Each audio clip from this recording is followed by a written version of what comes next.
To make this leaf, you're going to start by adding a little bit of glue to the bottom of one of the leaves you've cut.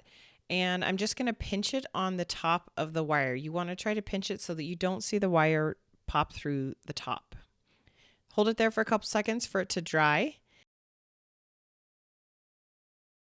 And then we're going to add a little bit of glue to the bottom of your other 4 leaves, and we're going to pinch them together. And if you have these sewing clips, you can use those to help hold it while it glues. If not, just hold it for a couple seconds to make sure the glue dries all the way before you put it down. You're going to want to do that with all 4 of your remaining leaves.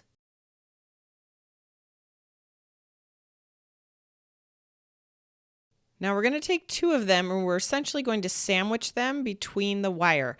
I'm going to put it down about an inch from the leaf above it, and we're going to put some glue in between these 2 and we're going to sandwich these 2 together. So I like to position it where I want it, hold it on the wire, add the glue, and then attach the other leaf to the top of it. And again, I'm just going to hold it for a couple seconds to make sure the glue dries before I let go.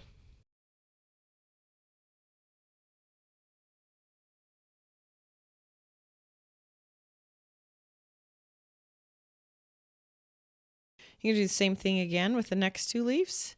And you could add as many or as few of these as you wanted if you wanted to make this larger.